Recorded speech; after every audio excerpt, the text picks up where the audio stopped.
علیک یا سیدی یا رسول اللہ وعلی آلک و اصحابک یا سیدی یا حبیب اللہ الصلاۃ والسلام علیک یا سیدی یا رسول اللہ وعلی آلک و اصحابک یا سیدی یا حبیب اللہ۔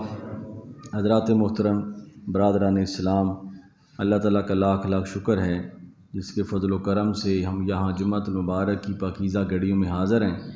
اللہ تعالیٰ سے دعا اللہ تعالیٰ میری آپ سب کی حاضری قبول فرمائے، جو سنے سنائے اس پر ہم سب کو عمل کرنے کی توفیق عطا فرمائے۔ جیسا کہ آپ جانتے ہیں کہ یہ شعبان المعظم کا مہینہ ہے اور اس کے 15ویں رات نہایت ہی بابرکت اور بڑی مقدس رات ہیں، اور اللہ رب العزت اس بابرکت رات میں اپنے بندوں پر رحمت خاص فرماتے ہیں، ان کی بخشش کرتے ہیں۔ اور حدیث پاک میں آتا ہے، حضرت علی شیر خدا رضی اللہ تعالیٰ سے روایت ہے، آپ ارشاد فرماتے ہیں کہ حضور علیہ الصلوۃ والسلام نے ارشاد فرمایا کہ جب 15ویں شعبان آئے تو رات کو جاگا کرو اور صبح کو روزہ رکھا کرو، کیونکہ اللہ تعالیٰ اس رات پہلے آسمان پر تشریف لے آتے ہیں، آسمان دنیا پر تشریف لے آتے ہیں۔ اور یہ دیکھیں کہ وہ مالک جو ہے وہ اپنی شان کے مطابق پہلے آسمان پر جب تشریف لاتا ہے تو اس کی رحمت کا جوش کتنا ہوگا۔ تو اللہ تعالیٰ کیا اعلان فرماتے ہیں؟ ساری رات جو شعبان کی 15ویں رات ہوتی ہے، یہ اعلان ہوتا ہے کہ ہے کوئی مغفرت چاہنے والا، ہے کوئی بخشش کرنے والا، بخشش مانگنے والا، ہے کوئی رزق مانگنے والا، تاکہ میں اسے رزق دوں، تاکہ میں اسی بخشش کروں، تاکہ اسے میں صحت دوں۔ تو ساری رات جو ہے یہ سلسلہ طلوع فجر تک جاری رہتا ہے۔ تو فرمایا علی المرتضیٰ جاگا کرو اور اس رات کے جو فیض و برکات ہیں، اس رات کی جو رحمت ہے وہ حاصل کیا کریں۔ اللہ تعالیٰ نے بہت سارے ایام ہمارے لیے بنائے ہیں تاکہ ہماری توجہ اپنے مالک اور خالق کی طرف رہے، اور ویسے تو ہر دن ہی اللہ کو یاد کرنا چاہیے، اس سے ڈرنا چاہیے، اپنے گناہوں کی معافی مانگنی چاہیے، توبہ استغفار کرنا چاہیے، لیکن کچھ خاص دن ایسے ہیں جس میں اللہ تعالیٰ اپنے بندوں پر خاص رحمت فرماتے ہیں۔ تو جب رحمت جوش میں ہو اور سمندر جو ہے وہ اپنے کرم پر ہو اللہ تعالیٰ کی رحمت کا، تو میں سمجھتا ہوں کہ وہ بندہ بڑا بد نصیب ہے کہ جو اس رات محروم رہ جائے یا اس گھڑی محروم رہ جائے۔ تو کوشش یہ کرنی چاہیے کہ جب پتہ ہو کہ نعمتیں بانٹی جا رہی ہیں تو جتنی بھی جولی پھیلا سکتے ہیں پھیلائیں، جتنی بھی معافی مانگ سکتے ہیں معافی مانگیں، تو اللہ تعالیٰ پھر اپنے بندوں کو معاف کر دیتے ہیں۔ تو پہلے آسمان پر جو ہے وہ اللہ تعالیٰ اپنی شان قدرت کے مطابق تشریف لاتے ہیں 15ویں شعبان کو، جو منگل اور بدھ کی درمیانی رات ہے۔ اور یہ مہینہ ویسے ہی بابرکت ہے، حضور نے فرمایا الشعبان شہری، کہ شعبان میرا مہینہ ہے، اور رمضان شہر اللہ ہے، اور جو رمضان ہے یہ اللہ کا مہینہ ہے۔ تو اللہ کے مہینے میں داخل ہونے سے پہلے اس کے کریم آقا کی، اس کے کریم رسول کے مہینے میں اللہ کو راضی کر لیں، تیاری کر لیں۔ تو قرآن پاک میں اللہ تعالیٰ نے 2 قسمیں اٹھا کر اس 15ویں شعبان کی رات کا ذکر فرمایا ہے۔ سورہ الدخان کے شروع میں اللہ تعالیٰ ارشاد فرماتے ہیں حامیم، مجھے قسم ہے حامیم کی، والکتاب المبین، اور مجھے قسم ہے قرآن پاک کی۔ یعنی اللہ تعالیٰ قرآن پاک کی بھی قسم کھا رہے ہیں، اور حامیم یہ حروف مقطعات ہیں، ان کا معنی یا اللہ جانتا ہے یا اس کا رسول جانتا ہے۔ تو فرمایا مجھے دونوں کی قسم، انا انزلناہ فی لیلۃ مبارکہ، ہم نے قرآن پاک کو بابرکت رات میں اتارا ہے، بابرکت رات میں اتارا ہے۔ انا کننا منذرین، اور ہم اپنے بندوں کو خبردار کرنے والے ہیں۔ یہاں یہ چیز ہے کہ جو قرآن پاک کا نزول ہوا زمین پر، وہاں اللہ تعالیٰ نے فرمایا انا انزلناہ فی لیلۃ القدر، کہ ہم نے اس کو لیلۃ القدر میں، وہ ہے طاق رات رمضان میں جو آتی ہے، ٹھیک ہے نا جی، کہ اللہ تعالیٰ نے لیلۃ القدر میں قرآن پاک کا نزول فرمایا۔ قرآن پاک یک بارگی جو ہے وہ حضور علیہ الصلوۃ والسلام پر اتارا گیا۔ وہ 27ویں رات ہے یا 23ویں رات ہے رمضان کی، یا 21ویں رات ہے یا 25ویں رات ہے یا 29ویں رات ہے، کوئی ایک طاق رات ان انزل سورۃ القدر میں قدر والی رات، یہاں جو رات ہے ان انزلناہ فی لیلۃ مبارکہ، ہم نے اس قرآن کو مبارک رات میں اتارا۔ جب یک بارگی اتارا حضور پر تو وہ لیلۃ القدر ہے، وہ لیلۃ القدر، اور جب قرآن پاک یک بارگی پہلے آسمان پر اتارا گیا تو وہ لیلۃ المبارکہ ہے، وہ شعبان کی 15ویں رات ہے، وہ شعبان کی 15ویں رات ہے۔ تو فرمایا یہ بھی ایک قول آیا ہے، تو فرمایا ہم نے اس شان والی کتاب کو اس مبارک رات میں اتارا اور ہم اپنے بندوں کو آگاہ کرنے والے ہیں۔ فیہا یفرق کل امر حکیم۔ اب اس رات کے بارے میں اللہ تعالیٰ ارشاد فرماتے ہیں، یہ جو 15ویں رات ہے شعبان کی، کہ اس رات اللہ تعالیٰ ہر اہم کام کے بارے میں فیصلہ فرماتا ہے۔ ویسے تو جو کچھ ہونا ہے قیامت تک اللہ نے لکھ دیا ہے، لیکن ایک کاروائی ہوتی ہے صبح سے شام تک، ایک ہوتی ہے شام سے رات تک، ایک ہوتی ہے سال کے سال، جیسے آڈٹ ہوتا ہے نا فیکٹریوں کا، بینکوں کا، تو یہ آڈٹ ہوتا ہے کہ آئندہ سال کس کا رزق بڑھایا جائے گا، کس کا رزق جو ہے وہ کم کیا جائے گا، کہاں کیا ہونا ہے۔ اللہ تعالیٰ مختلف فرشتوں کی ڈیوٹیاں لگاتے ہیں، کون اس سال چلا گیا ہے، کون اس سال بچھڑ گیا ہے، کون کون سے حادثات رونما ہوئے ہیں، وہ ساری چیزوں کو اللہ تعالیٰ اپنے فرشتوں کے سپرد فرماتے ہیں پورے سال کے لیے، اور اللہ تعالیٰ ان کے بارے میں اپنے فرشتوں کو حکم دیتے ہیں کہ یہ آئندہ سال آنے والا کس کی زندگی کتنی ہے، کس کے معاملات کتنے ہیں، وہ ساری چیزوں کا فیصلہ کیا جاتا ہے۔ تو اللہ تعالیٰ آگے ارشاد فرماتے ہیں امرن من عندنا، ہر کام کا فیصلہ ہماری طرف سے ہوتا ہے۔ کوئی بندہ یہ نہ سمجھے کہ کوئی کسی نے فیصلہ کیا، اللہ پاک فرماتے ہیں ہر فیصلہ میری طرف سے ہے، ہر فیصلہ میری طرف سے ہے، کوئی فیصلہ کوئی فرشتہ یا کوئی بندہ نہیں کر سکتا۔ آگے ان کی ڈیوٹیاں ہیں، انبیاء کی، رسل کی، ان کے فرشتوں کی، اللہ کے فرشتوں کی۔ حکم اصلاً خدا کا ہوتا ہے، وہی ان امور کو، چونکہ یہ کائنات ہے قیامت تک چلنی ہے، کب سے چلی ہے، تو اللہ تعالیٰ اس نظام کائنات کو اسی طرح چلا رہے ہیں۔ تو انسان کے لیے یہ فیصلے ہوتے ہیں۔ آگے اللہ تعالیٰ ارشاد فرماتا ہے انا کنا مرسلین، اور ہم ہی انسانوں کے لیے نبی، رسول اور کتابیں بھیجنے والے ہیں۔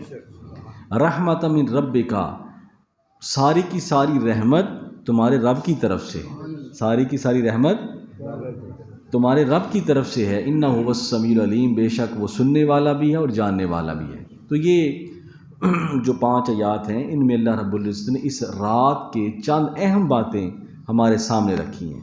حدیث پاک میں نے ایک حدیث پاک آپ کے سامنے پیش کی، حضرت علی شیر خدا رضی اللہ تعالی عنہ، آپ نے فرمایا کہ حضور نے فرمایا 15 شعبان کو جاگا کرو، 15 شعبان کو، تو یہ خاص راتیں ہیں۔ آگے پھر رمضان ہے، اس کا ہر دن ہی خاص ہے۔ پھر حضور علیہ الصلوۃ والسلام آپ کی زوجہ محترمہ حضرت عائشہ صدیقہ رضی اللہ تعالی عنہا، وہ ارشاد فرماتی ہیں کہ ایک رات شعبان کی 15ویں رات تھی، تو میں نے حضور علیہ الصلوۃ والسلام کو اپنے بستر پر نہ پایا، تو میں بڑی پریشان ہوئی، اٹھی تو میں دیکھا کہ حضور جو ہیں وہ جنت البقیع میں تشریف فرما ہے۔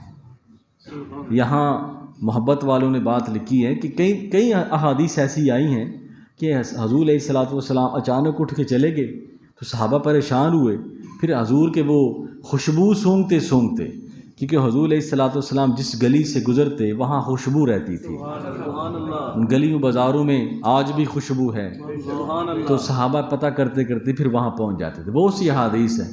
تو حضرت عائشہ فرماتی ہیں کہ میں حضور کے پتہ کیا تو حضور جنت البقیع میں تشریف فرما تھے اور وہاں دعا فرما رہے تھے۔ قبرستان ہے جنت البقیع، جہاں خوش قسمت لوگ جاتے ہیں، وہاں حاضری دیتے ہیں۔ 10,000 صحابہ کرام اور اہل بیت رضوان وہاں دفن ہیں۔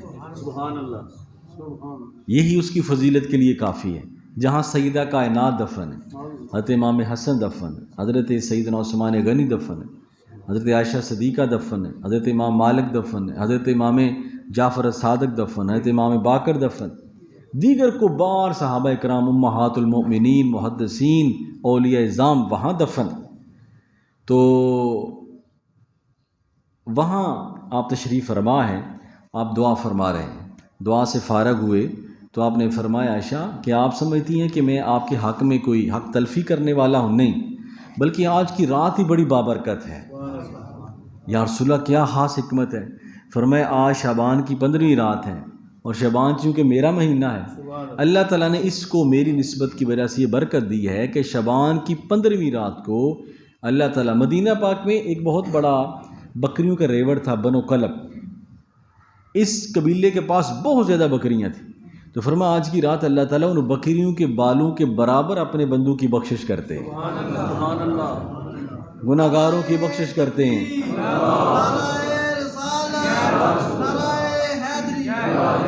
بخشش ہوتی ہے، تو اس لیے آج کی رات استغفار کرنا چاہیے، آج کی رات اللہ تعالیٰ سے معافی مانگنی چاہیے، نوافل پڑھنے چاہیے، اور یہ بھی ثابت ہوا کہ اس رات چونکہ بخشش ہوتی ہے، اس لیے اپنے پیاروں کے قبرستان پر جائیں، قبروں پر جائیں، وہاں جا کر قرآن خوانی کریں، یا گھر سے پڑھ کر لے جائیں، وہاں جا کر دعا کریں، اور ان کی بخشش کے لیے دعا کریں، کہ رحمت جوش میں ہوتا ہے، اس کے سمندر جوش میں ہوتا ہے، ہو سکتا ہے آپ کی دعا کی برکت سے ان کا بیڑا پار ہو جائے۔ کئی لوگ ہوتے ہیں انہیں پتہ ہی نہیں ہوتا کہ میرے ماں باپ کی قبر کہاں ہے، میرے بہن بھائی کی قبر کہاں ہے۔ حالانکہ یہ جو سلسلہ ہے نا، یہ جب بندہ پیدا نہیں ہوتا عالم ارواح میں ہوتا ہے، ادھر سے دنیا میں آتا ہے، پھر دنیا سے عالم برزخ میں جاتا ہے، قبر میں، یہ سلسلے ٹوٹتے نہیں ہیں، یہ جڑے رہتے ہیں۔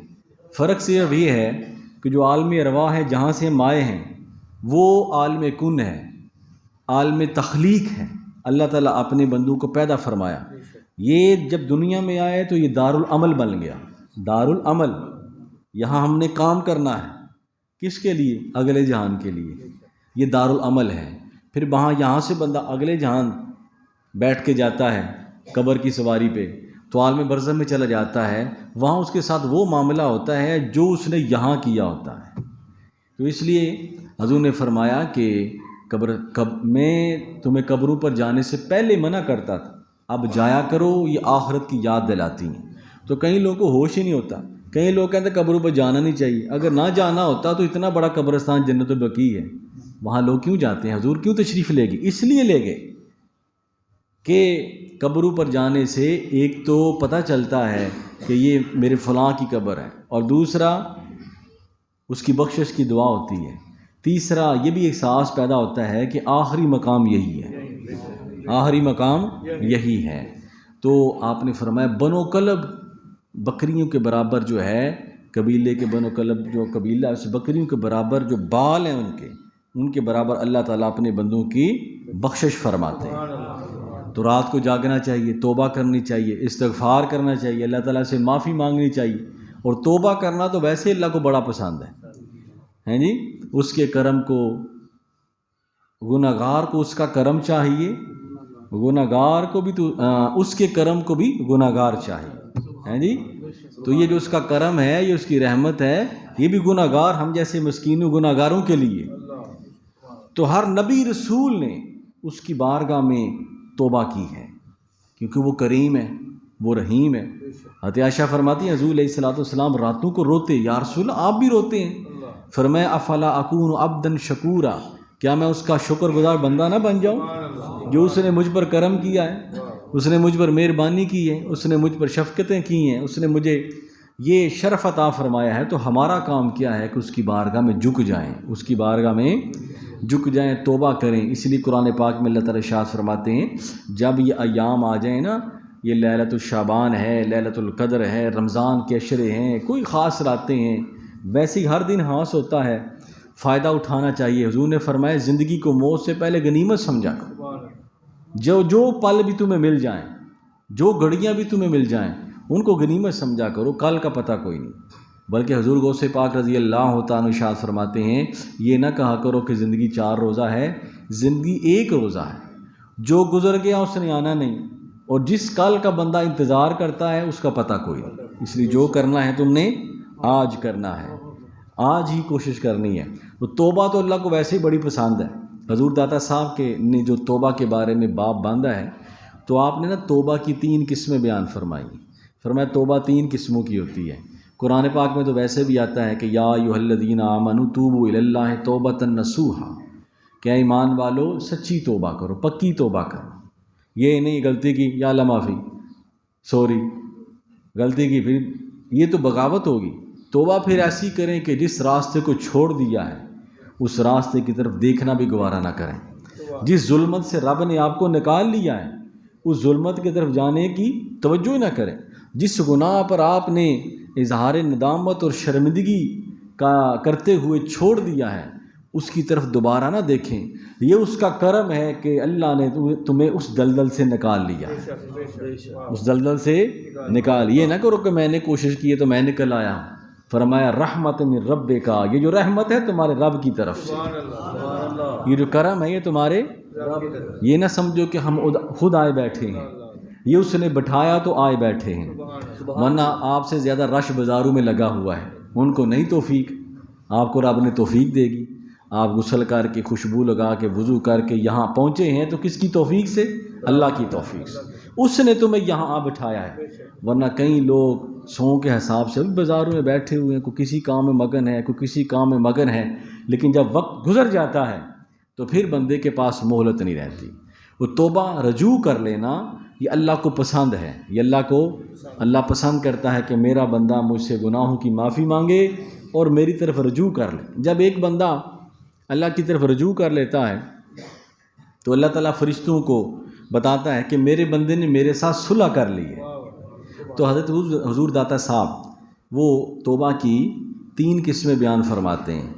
چونکہ 15ویں شعبان ہے، اللہ تعالیٰ مجھے بھی آپ کو بھی رات جاگنے کی توفیق عطا فرمائے اور ذکر اذکار کرنے کی توفیق عطا فرمائے، اور اس رات کے جو میں اللہ تعالیٰ کی رحمت اور کرم کے اشارے ہیں اسے ہم سب کو مستفید ہونے کی توفیق عطا فرمائے، کیونکہ یہ وہ گھڑیاں ہوتی ہیں جن کو نظر انداز نہیں کرنا چاہیے، چھوڑنا نہیں چاہیے، جتنا ہو سکے اللہ تعالیٰ سے معافی مانگ لینی چاہیے۔ اور واقعی جتنے مشکل حالات میں، چاہے گھر کے حالات ہیں، چاہے معاشرے کے حالات ہیں، چاہے ملکی حالات ہیں، چاہے بین الاقوامی حالات ہیں، اجتماعی توبہ کی ضرورت ہے، اللہ تعالیٰ سے معافی مانگنے کی ضرورت ہے۔ کسی کے معاشی صورتحال کسی کے بس میں نہیں رہی، سب نکل، کیونکہ یہ اللہ کا امر ہے، اسی نے نکالنا ہے، اس لیے اسی کی طرف رجوع کریں، یا اللہ آسانی پیدا کر دے۔ جس نے یوسف علیہ السلام کو کنویں سے نکالا اور مصر کا بادشاہ بنا دیا، یا اللہ ہمارے لیے بھی ایسی دستگیری پیدا فرما دے کہ ہم ان مشکلات سے نکل جائیں۔ لیکن کیا ہے کہ جب ہم اپنی طرف دیکھتے ہیں، ہم اپنے اعمال کی طرف دیکھتے ہیں تو یقین مانے یوں محسوس ہوتا ہے کہ جیسے ہم کیا کر رہے ہیں، کدھر جا رہے ہیں، ہم تو مائل بکرم ہیں، کوئی سائل ہی نہیں، راہ دکھلائیں کسی کو راہ رب منزل ہی نہیں۔ ابس ہے شکوہ تقدیر یزداں، ہم تقدیر سے شکوہ کرتے ہیں کہ یار پتہ نہیں یہ ہو گیا وہ ہو گیا۔ علامہ اقبال فرماتے ہیں ابس ہے شکوہ تقدیر یزداں، کہ اللہ تعالیٰ کی تقدیر سے شکوہ نہ کیا کرو، تو خود تقدیر یزداں کیوں نہیں؟ خودی کو کر بلند اتنا کہ ہر تقدیر سے پہلے خدا بندے سے خود پوچھے بتا تیری رضا کیا ہے، پہلے خود تو قدم اٹھاؤ، پہلے خود چل کے آؤ۔ اللہ تعالیٰ فرماتے ہیں کوئی ایک ہاتھ میری طرف آتا ہے میں ایک بازو کے برابر اس کے قریب آتا، کوئی دوڑ کے آتا ہے، کوئی چل کے آتا ہے، میری رحمت دوڑ کا استقبال کرتا ہے۔ ان چیزوں مایوسیوں سے نکلیں، مایوسیوں سے نکلیں، امید کی طرف آئیں، اس کی رحمت کی طرف آئیں۔ لا تقنطوا من رحمت اللہ، یہ مایوسی انسان کو کفر کے قریب لے جاتی ہے، اس لیے مایوس نہ ہو جائیں، اللہ ضرور مہربانی فرمائے گا۔ وہ خالق ہے، وہ مالک ہے، وہ کریم ہے، اس کے کرم کی طرف دیکھتے ہوئے زندگی کی نئی منزلوں میں داخل ہوتے جائیں کہ وہ ضرور مہربانی فرمائے گا۔ حضور کے 13 سالہ مکی دور دیکھیں، میرے حضور قبلہ شاہ صاحب فرمایا کرتے تھے ہر بندہ مومن کی زندگی میں ایک مکی دور ہوتا ہے، مشکل دور ہوتا ہے نا، مکی دور مشکل دور ہے۔ فرمایا جب وہ مکی دور میں کامیاب ہو جاتا ہے پھر مدنی دور شروع ہو جاتا ہے، پھر فتوحات کا سلسلہ شروع ہو جاتا ہے۔ اور دیکھیں نا حضرت ابراہیم علیہ السلام مشکل وقت آیا کہ اپنے بیٹے کو قربان کر دیں، کیسی کیسی تکالیف سے گزرنا پڑا، لیکن جب امتحان میں پاس ہو گئے اسی بیٹے کی سنت کو اللہ تعالیٰ نے پوری امت مسلمہ میں جاری فرما دیا۔ تو آزمائشیں آتی ہیں،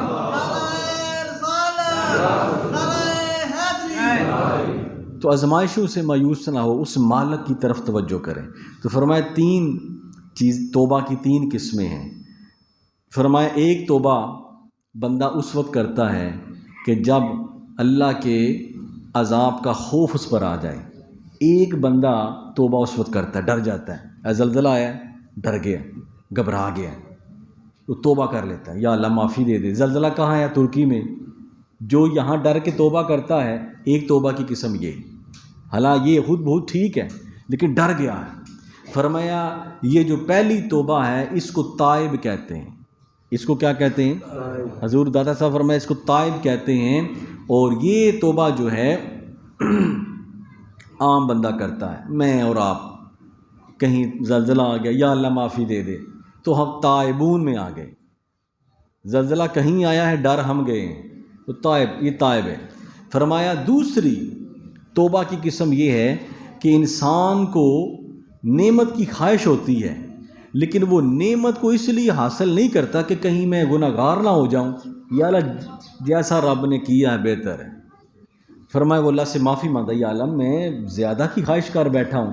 فرمایا یہ جو توبہ ہے یہ اولیاء کرام کی ہے، جیسے حال میں رکھے ویسے بیٹھے رہتے ہیں. ٹھیک ہے، میں اور آپ تو باز نہیں نہ آتے، توبہ کر کے پھر کہتے ہیں یہ بھی مل جائے، یہ بھی مل جائے، یہ بھی مل جائے. یہ تو ہم عام انسانوں کی توبہ ہے. لیکن ایک توبہ ہوتی ہے جیسا وہ رکھے. یہ حضور داتا صاحب فرماتے ہیں یہ اولیاء اعظام مقربین کی توبہ ہے.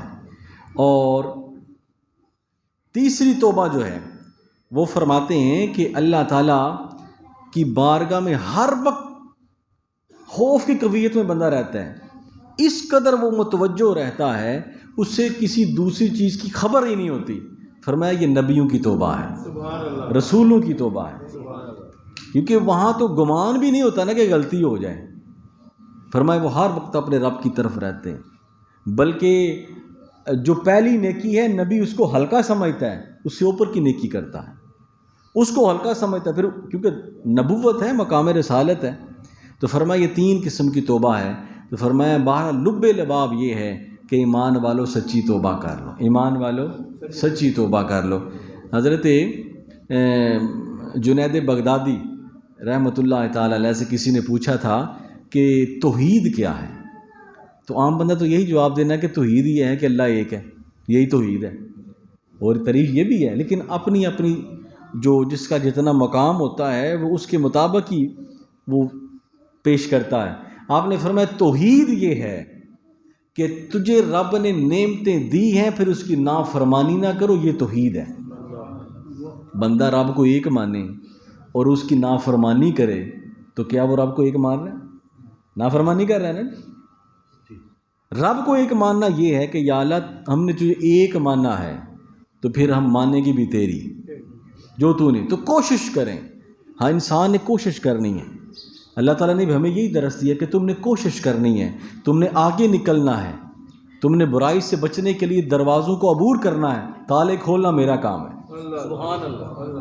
حضرت یوسف علیہ السلام پر جب مشکل وقت آیا دروازے تالے لگے ہوئے، تو حضرت یوسف علیہ السلام نبوت کی سفید چادر ہے لیکن کیا ہوا؟ دروازے خود بہت کھلتے چلے گئے. یہ ہمارے لیے درس ہے کہ بندہ مومن کوشش تم نے کرنی ہے اور راستے کی رکاوٹیں پتھر جو آزمائشیں ہیں دور میں نے کرنا ہے.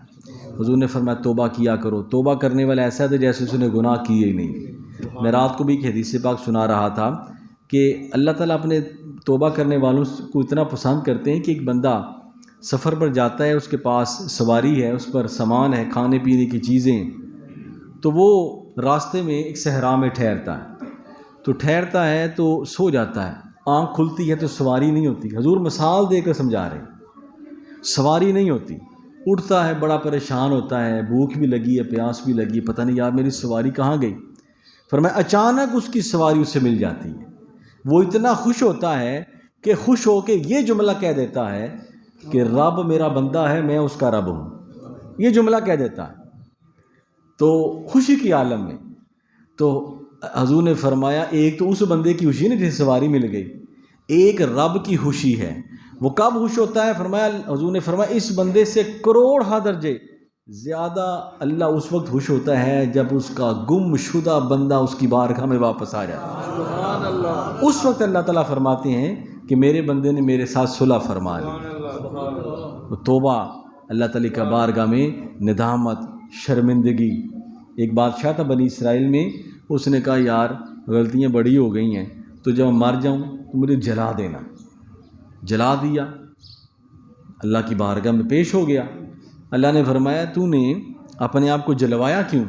یا اللہ تیرے ڈر کی وجہ سے، تیرے خوف کی وجہ سے، پکڑا جانا تھا. تو میں نے کہا چلو جلا دو. کون سا؟ فرمایا میں نے اس وقت بھی تمہیں پیدا کیا جب تم کچھ بھی نہیں تھے. مجھ سے بھاگ سکتے ہو؟ مجھ سے نہیں بھاگ سکتے. تو اس لیے تم نے اپنے آپ، یا اللہ میرے پلے کچھ نہیں تھا تیرے خوف کی وجہ سے. فرمایا تیری ادا مجھے پسند آئی، جاؤ میں نے تمہیں بخش دیا. رحمت حق بہانہ می جوید، بہانہ می جوید. اللہ تعالیٰ بہت ساری چیزوں کو نہیں دیکھتے. رب کو راضی کرنا بڑے آسان کام ہے، بندے کو راضی کرنا مشکل ہے. بندے راضی نہیں ہوتے. ساری زندگی اگر کسی بندے کو راضی کرنے پہ لگے نا، وہ نہیں راضی ہوتا. ذرا ساری اسے سوئی چبھنی ہے، اس نے گلے شکو کی بچھاڑ کر دینی ہے. اور آپ نے ذرا ساری نیکی خدا کے لیے کرنی ہے، وہی نیکی خدا نے احد پہاڑ کے برابر بنا کے قیامت والے دن آپ کے سامنے پیش کر دے. وہ قدردان ہے ہماری نیکیوں کا. اسے ہماری نیکیوں، نمازوں، روزوں کی ضرورت کوئی نہیں ہے. ورنہ کو بندہ یہ سمجھے میں بڑے تیر مار رہا ہوں، اسے ضرورت کوئی نہیں ہے.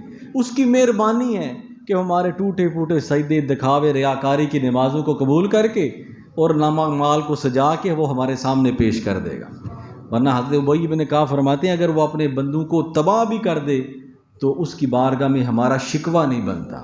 اس نے پیدا کیا، ہم تو اس کی دی ہوئی ایک آنکھ کا جو ہے وہ قرض نہیں اتار سکتے. تو فرمایا توبہ کرو، معافی مانگو. تو 15 شعبان ہے، آپ تمام احباب اس میں جاگیں بھی، ذکر بھی کریں. یہاں بھی محفل ہوتی ہے، تھوڑا سا بیان ہوتا ہے، اجتماعی ذکر ہوتا ہے.